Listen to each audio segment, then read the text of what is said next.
Bismillahirrahmanirrahim. Viewers, we begin the 11th topic today, and it's a very short topic, and hopefully we'll end it today as well.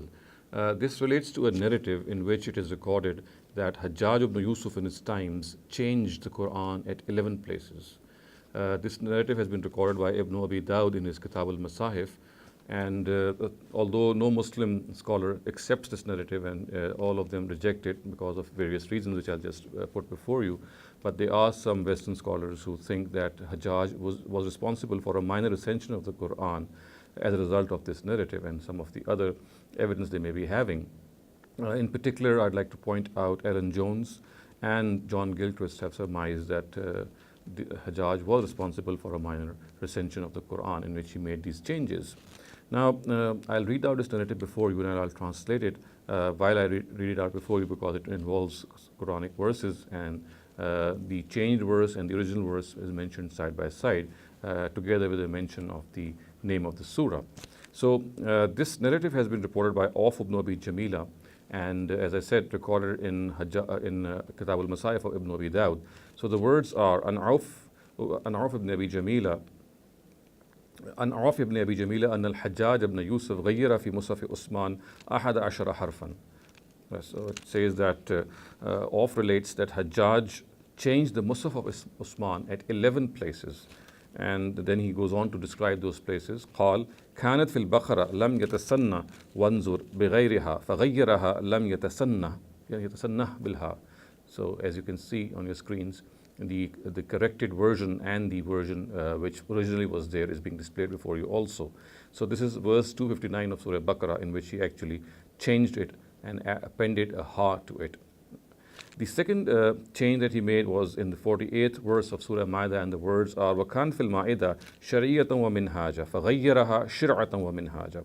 So originally the words were شَرِيَّةً وَمِنْهَاجًا, and Hajjaj changed them to شِرْعَةً وَمِنْهَاجًا, and this is in the 48th verse of Surah Ma'idah. The third change that he made was the words are وَكَانَتْ فِي يُونُس, 22nd verse of Surah Yunus, the words are هُوَ الَّذِي يَنْشُرُكُمْ فَغَيَّرَهَا يُسَيِّرُكُمْ. So he changed هُوَ الَّذِي يَنْشُرُكُمْ to هُوَ الَّذِي يُسَيِّرُكُمْ.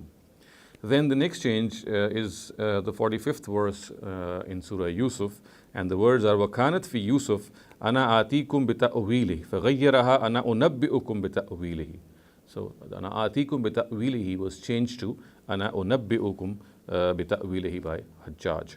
The next is a group of three changes actually, and all these three are found in Surah Mu'minun, and they are found respectively in verses 85, 87 and 89. So the words are وَكَانَتْ فِي الْمُؤْمِنِينَ سَيَقُولُونَ لِلَّهِ لِلَّهِ لِلَّهِ فَجَعَلَ الْأُخْرَيَانِ Allah Allah. So he changed these three instances in a manner in which the words سَيَقُولُونَ لِلَّهِ, which are repeated thrice in these verses in Surah Mu'minun, he made the last two of them to be Allah. So he removed the word lillah in both of them, and he actually changed it to Allah. The next change is in Surah Shu'ara, and he says وَكَانَتْ فِي شُعْرَى فِي قِصَّةِ النُّوحِ مِنَ الْمُخْرَجِينَ وَفِي قِصَّةِ لُوط مِنَ الْمَرْجُومِينَ. So فَغَيَّرَهَا قِصَّةَ النُّوحِ مِنَ الْمَرْجُومِينَ وَقِصَّةَ لُوط مِنَ الْمُخْرَجِينَ. So in Surah Shu'ara, verses 116 and 118, in the first of these is mentioned the account of the Prophet Noah, and the second is in the second of these instances the account of the Prophet Lot is mentioned. And in the first case, the words are min al-mukhrajeen, and he changed them to min al-marjumeen. And on the other hand, he did the reverse in the case of the account of Lot, in which the words were min al-marjumeen in verse 168, and he changed them to min al-mukhrajeen. So the next change he made was in Surah Zukhruf, verse 32. The words originally were supposed to be نَحْنُ قَسَمْنَا بَيْنَهُمْ مَعَايِشَهُمْ, and he changed فَغَيَّرَهَا مَعِيشَتَهُمْ. So وَكَانَتْ فِي الزُّخْرُفِ نَحْنُ قَسَمْنَا بَيْنَهُمْ مَعَايِشَهُمْ فَغَيَّرَهَا مَعِيشَتَهُمْ. So in the 32nd verse of Surah Zukhruf, he changed the words نَحْنُ قَسَمْنَا بَيْنَهُمْ. The word actually was ma'ayishahum, and he changed that word to ma'ishatahum, and the verse thus became nahnu qasamna ma'ishatahum. The next change that he made was in Surah Muhammad, verse 15, and the words are وَكَانَ فِي الَّذِينَ كَفَرُوا مِمَّا إِنْ غَيْرِ يَاسِنْ فَغَيَّرَهَا مِمَّا إِنْ غَيْرِ آسِنْ. So in Surah Muhammad, the original words were alleged to be min ma in ghayri yasin, and he changed them to min ma in ghayri asin. Then the other change, or the next change that he made, was in the 7th verse of Surah Hadid. And the words originally were فَالَّذِينَ آمَنُوا مِنْكُمْ وَاتَّقَوْا لَهُمْ أَجْرٌ كَبِيرٌ فَغَيَّرَهَا وَأَنْفَقُوا. So in place of وَاتَّقَوْا, he placed وَأَنْفَقُوا. And the final word would be فَالَّذِينَ آمَنُوا مِنْكُمْ وَأَنْفَقُوا لَهُمْ أَجْرٌ كَبِيرٌ.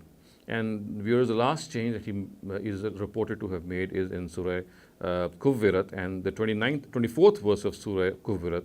As you can see on your screen, it is being displayed before you. The words originally were وَمَا هُوَ عَلَى الْغَيْبِ بِظَنِينَ, and the word بِظَنِينَ with a za, and فَغَيَّرَهَا بِظَنِينَ. So Hajjaj changed the za into a za, and the word actually changes. So بِظَنِينَ becomes بِظَنِينَ. So this is the narrative, viewers, which has been recorded by Ibn Abi Dawud in his Kitab al-Masahif, and on the basis of which, as I said, there are scholars who view that the Hajjaj was responsible of a minor recension of the Qur'an, but no Muslim scholar actually has accepted this narrative, and they have pointed out several flaws in this narrative, which I'll now point out before you. These flaws are found both in the chain of narration and on the text of this narrative, and this narrative occurs twice in the Kitab al-Masahif with the same chain of narration. First of all, Mustafa Azami says that it is highly improbable that such a change would have been made, and the Muslim community or those in authority in that community would not have noticed this or would have not reacted to these changes. And to this, Mahmoud al-Ziyada, in his book Al-Hajjaj ibn Yusuf al-Muftara alayh, he points out that if it is supposed that the Tabi'un and the Taba Tabi'un, or the companions who were present living in Iraq, they somehow kept silent on these changes because of the harsh and brutal personality of Hajjaj ibn Yusuf, then how come people of other adjoining areas did not raise their voice? And also, why did not the Caliph of the Muslims raise this voice in this regard? And finally, also says that if he was such a brutal person, that perhaps people would have feared to raise their voice or mark their protest. At least after he had died, people should have raised their rejection or their dismay over what Hajjaj has done, but we find nothing of this sort being reported in history. So this is the first point of criticism in this regard. The second point, viewers, I'd like to point out on the authority of Imam al-Khuy, and he says that it is the task of changing the Masahif at 11 places is such a huge task to have been accomplished by Hajjaj. It is highly improbable that he would have been successful in this, because we find that he was just a governor of a province of the Muslim Empire, and how could a governor have changed the whole Qur'an in such a way that it was in all pervasive manner changed at all places in the Muslim Empire? And plus, he adds to this fact, Imam Khuy says that historians have recorded the trails of brutality of Hajjaj ibn Yusuf, and they wouldn't have spared him in this regard. If this incident had really happened, they would have really pointed out this grave incident, this grave measure taken by Hajjaj ibn Yusuf. And finally, al-Khuy also says that whatever Hajjaj could do would have been confined to the Masahif. How could this endeavor have ever been possible in erasing what was in the memories of people? So all in all, al-Khuy says that this is an absolutely preposterous conclusion, and has arisen because of this narrative, and this critique of his is on the text of the narrative. Then the third point of critique, viewers, is again presented by Mustafa Azami in his History of the Quranic Text, and he says that by the time of Hajjaj ibn Yusuf, who we know died in the 90s of Hijrah, he says that the use of the diacritics had not become very common, and since these diacritics were not very common, there are many words in the list which he had changed. If the diacritics do not exist, then the skeletal text of those Quranic words would exactly be the same. And he has pointed out some examples. I'm just citing two of them, which are being displayed before you on the screen. Thus, we see that the word yusayyirukum and yanshurukum, if you can see, the skeletal text would be exactly the same if the diacritics are removed. So how could this change had been effected? Because diacritics, according to him, were very, very sparingly used by the time of Hajjaj. And the second example is unabbi'ukum bita'wilihi, and the parallel verse is atikum bita'wilihi. So if unabbi'ukum and atikum, they are stripped off their diacritics, they will become very similar. So the point which actually is posited by Azami is that in the presence of these similar scripts, how would Hajjaj have actually made this possible, made this change possible? And viewers, then we come to the fourth point of criticism, and this has been presented by al-Baqilani, is in Nukatul Ansar, and it has a very strong notion behind it, in which Baqilani says that in the times of Hajjaj, he had made a tremendous effort, a very all-pervasive effort, especially in his province in Iraq, in Kufa, in which he had obliterated spurious Masahif, a step which was very similar to one of his predecessors, the Caliph Usman radiallahu anhu, who would have who did a similar thing when he had destroyed Masahif, which were spurious in nature, and we have seen some of its details in one of my earlier talks. So he says that not only this, that like Usman, Hajjaj had embarked upon a massive campaign to eradicate spurious Masahif. There are several instances and several examples also which we find in history. Thus, he has cited an example in which he says that when he, in Iraq, he had found certain Masahif in which there were spurious verses, and we find verses like Ash-Shaykhu wa Shaykhatu iza zaniya, and similarly, Laysa alaykum min fadlum min rabbikum fil mawasim al-Hajj, and some other similar verses in which there are additions, and the first of which I have cited, Shaykhu wa Shaykha, is actually the famous Rajam verse, which is supposed to have revealed and was then abrogated, or still other people believe that it was not. It was though abrogated, but its tilawa is still there. So they call it a mansukul hukum, a mansukul tilawa dunul hukum. But Hajjaj took this as something which was against the Qur'an, and he thought that all these verses which are spurious had to be destroyed.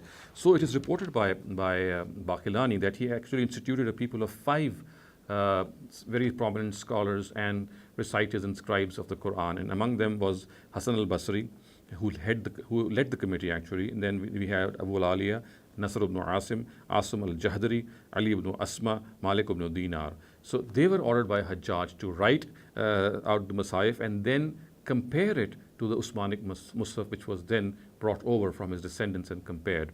And it was also the mandate of the committee, which it was told that if there was a difference between the committee members, then the view of Hasan Basri, who was the head of the committee, had to prevail. And it is said that after matching the Musaf of Usman, obviously they wrote out their own Qur'ans, and then after matching the Musaf of Usman with the current Masahif of the people of Kufa, it is said that this committee recommended that the Masahif of the people of Kufa should be changed at 11 places. This was effectuated. And viewers, if there is any kernel of evidence of truth in this narrative, then perhaps this could be one area in which the report became distorted. What actually happened was there were certain wrongly written verses in certain Masahif of Kufa, and at 11 places Hajjaj had them corrected. And this report then became recorded in history in a distorted fashion, in which the actual words reported were that he had changed the Masahif. Whereas perhaps if this report is considered to be correct, then what we can say is that he had corrected the Masahif, not changed them. They were wrongly written at certain places, and he corrected them. But again, as I said, if at all this incident is regarded to be true, then this perhaps is the only legitimate and acceptable explanation. Baqilani also goes on to give another example. He says that Hajjaj had also deputed 3 people, Asim al-Jahdari, Najiyah ibn Ruhm, and Ali ibn Asma, to destroy all the Masahif which were not in conformity with the Musaf of Usman. And then he was also asked to pay a compensation of 60 dirhams to all those people from which they had confiscated these spurious Masahif. Now, these are the 2 very prominent incidents which Baqilani has mentioned vis-a-vis the campaign and the measure of Hajjaj in collecting these spurious Masahif. I would like to add a third point here in this, a third incident in fact, and this is that we know that Rashid al-Himani, also called Rashid al-Qari, he was appointed specifically by al-Hajjaj to keep an eye on the Masahif and to collect and to correct them wherever they are wrong. So we may note that in the words recorded by Ibn Khalawayh are al-Lazi nazara fil Masahif li Hajjaj. So he was the person who was responsible for for taking a look and regarding them in the fact that there is nothing wrong with them and having them corrected. And then we have the words of Al-Halabi, who records that الذي كان يصحح المصاحف أيام al-Hajjaj بأمره. So he was the person who corrected the Masahif in the times of Hajjaj at his behest, at the directive of Hajjaj himself. So this was the fourth point of criticism which I just presented before you, in which I cited these three incidents which show that Hajjaj himself had actually embarked upon a campaign to correct these Masahif. And as I said, this could be the fact that this correction was wrongly reported as if he had altered the Masahif. And this correction was actually at 11 places, as one of the incidents I just mentioned before you also recounts.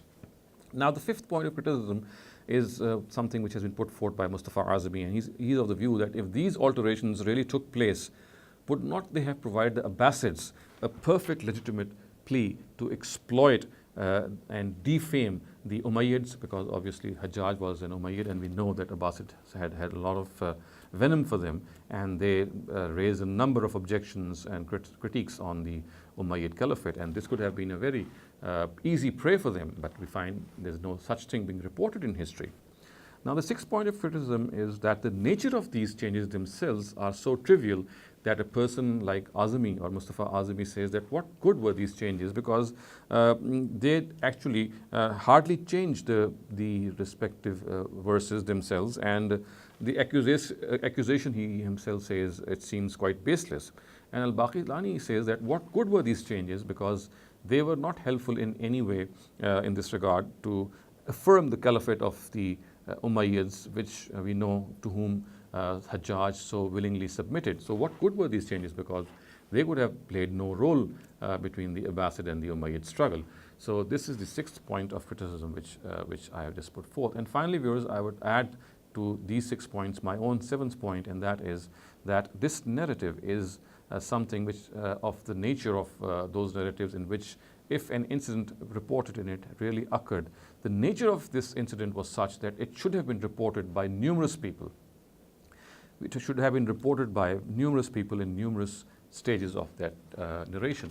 But as you can see on the audio, you should later see when I criticize the Isnad, that this is a Khabar Wahid in which there are three people singly reporting them in the first three steps. So Auf ibn Abi Jamila reports this. From him we have Abbad ibn Suhaib, and then further on we have Abu Hatim. So all these three people are reporting them in these single chains of narration. So how can we imagine that an incident of such huge impact would not have found notice of other people and they would not have reported this? So this very weak nature of report itself tells us that this incident couldn't have happened, because if had it happened, we would have find many people reporting this incident.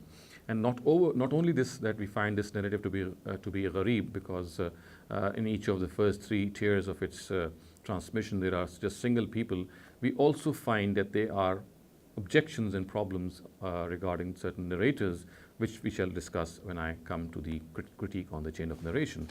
So all in all, viewers, this is the critique on the matan, or the text of this narrative, which is quite convincing. Most of it is quite convincing, and in the presence of which it is very, very hard, or in fact impossible, to accept this narrative. Now, viewers, let's move on to the chain of narration of this narrative. Now, as far as the chain of narration of this narrative is concerned, you can see that its chart is being displayed before you. And there are two people who are extremely suspect in this chain of narration. First is Auf ibn Abi Jamila, and the second person is Abbad ibn Suhaib. Now, as far as Auf is concerned, I have presented critique on his personality in a number of places in these talks, so I'll not repeat my critique on him. You can listen, or you've already perhaps listened to one of the earlier talks and gathered the critique on Auf ibn Abi Jamila. I'll concentrate more on my critique on Abbad ibn Suhaib, who is the person who reports from Auf ibn Abi Jamila. So let me read out some of the jarh which has been recorded by various Rijal authorities on his personality. Now, Ibn Abi Hatim says that Abu Bakr Abbad ibn Suhaib al-Kulaybi, which is his full name, is Za'if al-Hadith, Munkar al-Hadith, and Torika Hadithuhu. So This is a very, very strong, these are very strong terms of impugning a person. Then Ibn Adi says, and this has been recorded in his Al-Jarh wa Ta'dil, so the words that I just said, that Zaif al-Hadith, Munkar al-Hadith, Torika Hadithu, these are the words which Ibn Abi Hatim records in his Al-Jarh wa Ta'dil. Next, viewers, Ibn Adi and Ibn Hammad told him, Ibn Adi says, in fact, Ibn Adi says that Ibn Hammad told him that he is Matruk al-Hadith, that Abbad ibn Suhaib is Matruk al-Hadith, and also records that Ali ibn Abdullah abandoned 100,000 of his narratives, out of which 50,000 were from Abbad. So he says that Ali ibn Abdullah abandoned 100,000 of the total number of narratives that he abandoned was 100,000, and amongst those 100,000, 50,000 were those which were reported by Abbad. Ibn Adi also says that in spite of his Zurf, Yuktabu Hadithu, and that there are narrators who call him by Abu Bakr al-Kulaybi and do not fully name him because he is Zarif. So instead of pointing out Abbad ibn Suhaib, they restrict themselves to call him Abu Bakr al-Kulaybi, so that his actual name is not exposed and people do not call him Zaif. Now Ibn Adi has mentioned this in his Al-Kamil fi al-Zurafa. Now, viewers, let me come to Imam Bukhari, who in his Zurafa al-Saghir says that the Muhaddisun have forsaken him, and the words are Tarakuhu. Now, An-Nasai says that he is Matrukul Hadith. Remember, a person who is a Matrukul Hadith is a person who is alleged to be a liar, who is a person who lies in his narratives, and the person who lies in his narratives is called, his narrations are called Matruk, and he himself is called a Matrukul Hadith person. So An-Nasai says in his Az-Zurafa wal-Matrukin that he is Matrukul Hadith. And then viewers, Ibn Habban, he says, he has mentioned in his Majruhin and said that he would narrate manakir from mashahir, and which if heard even by a beginner of this field would be regarded by him to be fabricated. So such would be the heinous nature of this fabrication, that even a beginner would easily recognize that these are fabrications. And the bottom line is that he would narrate manakir from mashahir. He would narrate little known narratives or narratives which report something which is against the more sounder narratives from more trustworthy people, from mashahir. And this has been recorded by Ibn Habban in his Al-Majruhin. Now, according to Al-Hasmi, he's also said that he is Matruk. And Hasmi has recorded this in his Majmu' al-Zawaid. Next, we find that according to Abul Fazl al-Maqdisi, he is blamed of fabricating narratives. So he is a person who concocts narratives, and this has been reported by Abul Fazl Muhammad ibn Tahir al-Maqdisi in his Ma'rifa Tazkira fi Ahadith al-Mawdu'a. Now, Az-Zahabi says that he is Wahin, and this has been recorded by Az-Zahabi in his Al-Muqtana fi Sard al-Kuna. Shamsuddin Hanbali records that according to Ibn al-Madini, Zahaba Hadithuhu, and in the opinion of Ad-Dulabi, he is Matruk. And this has been recorded by Hanbali in his Tanqih Tahqiq Ahadith at-Taghliq. And we have Yahya ibn Ma'in say that he did not write anything from Abbad. This has been recorded by Ad-Duri in Tarikh of Yahya ibn Ma'in. And finally, viewers, we have Abu Dawud say that he is Saduq, and this has been recorded by Azabi in his Mizan al-I'tidal. So you can clearly see, viewers, that this person, Abbad ibn Suhaib, who is a Matruk person, who is a person who is extremely suspect, who is guilty of concocting and fabricating narratives, if he is present in some chain, then of course that chain becomes extremely unreliable and suspect and non-trustworthy. So in the presence of this evidence, I would say it is sufficient to conclude that the questions which have arisen on the text of the narrative and the frail nature in which this narrative has been reported, as well as on the fact that this narrative contains a person who fabricates narratives, it is very in the fitness of things to believe that this narrative has been totally unreliable, and it cannot be accepted the way it has been reported. أقول قولي هذا واستغفر الله لي ولكم ولسائر المسلمين والمسلمات.